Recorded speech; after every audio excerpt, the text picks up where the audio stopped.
Sir, I just wanted to talk to you about Tribble department of yours. Yes, ours is the best, always is the best. But when you call ours is the best, in comparison with other colleges, other university, what are the uniqueness about the Tribble department of Amada School of Engineering, Bangalore? Okay, sure. I would like to answer it by talking about different facets of the department because let me take an analogy that if you were to have a desire for fine dining in a classy restaurant.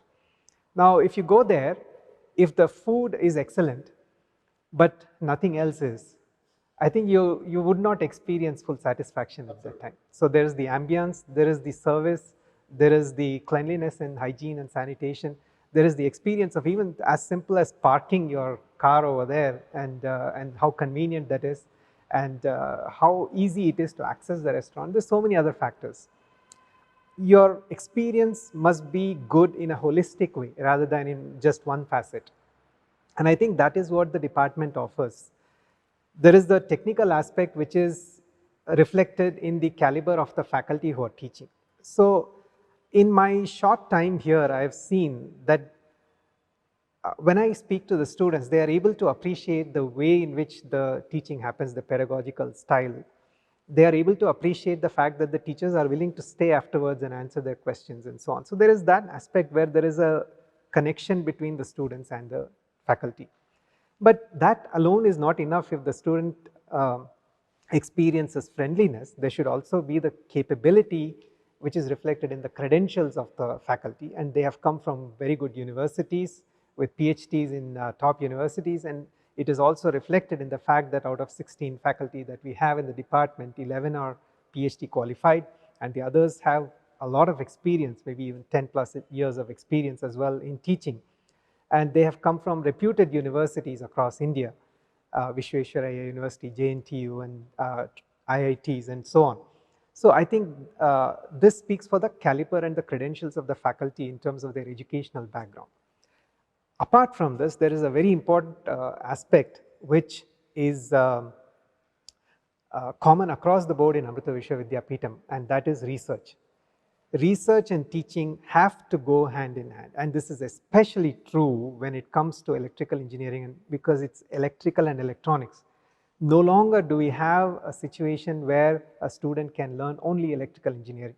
The world has moved leaps and bounds where everything is moving in the electronics direction, everything is moving in the computer science direction, everything is about Internet of Things, and everything is about how communications have to be completely seamlessly integrated with the hardware.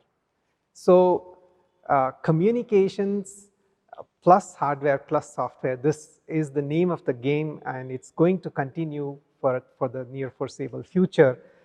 So if we think about Industry 4.0, people have already started talking about Industry 5.0 even, but Industry 4.0 for sure, if we offer a degree, even if it's an undergraduate degree, for sure we must be preparing them for Industry 4.0.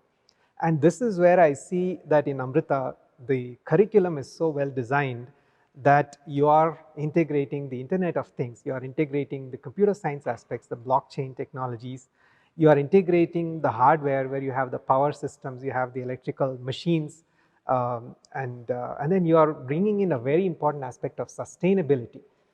The world today recognizes that we have to do this or mankind will find it living itself to be a huge challenge. And so with the sustainable part, we bring in the renewable energies and renewable energy resources. And all this, when we think of how it's going to be integrated, comes into picture in smart cities, and the world is planning for that, and we can't be left behind. So when we look at the curriculum, this is also being integrated, smart grids, smart cities. So the curriculum, the research packages, the pedagogical styles, all these are integrated in a very efficient way, effective way. Plus, as I spoke about the fine dining experience, you also need the service aspect of it. And for the students, it has to be integrated in a holistic way which comes through the extracurricular activities and the co-curricular activities that are jointly supported. And when I speak about this extracurricular and co-curricular, I should specially mention for those who are considering Amrita School of Engineering, Bangalore, the campus is vibrant in terms of the professional societies and the activities of the professional societies, such as IEEE chapters. There are several chapters, and I've seen the way the students engage in these.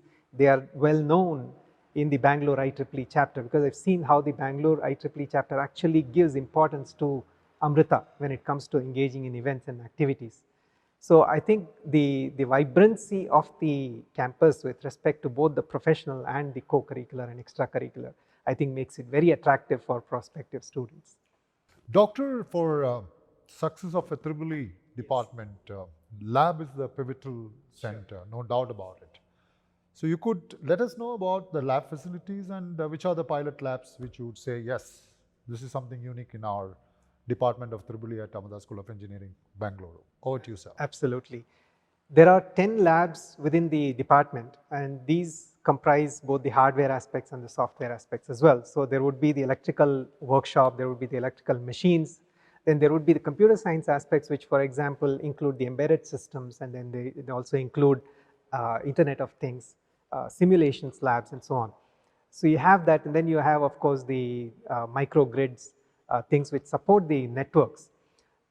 This is another thing that I'd like to mention, that for future, the networks are no longer going to be hardware. They're going to be communications networks integrated with the hardware. That's what makes it really efficient, because the future says we need to have not a one-way traffic, but a two-way traffic, where what the consumer needs is given at the time they need, the way they want, in the amount that they want. So power delivery customized, efficient, and environmental friendly.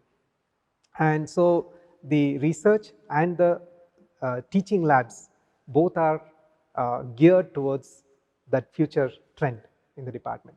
So it includes the power electronics. So as I mentioned, it's electrical and electronics. So we have the electronics labs as well. And then we have the electrical hardware labs. And then we have the software integration with these two.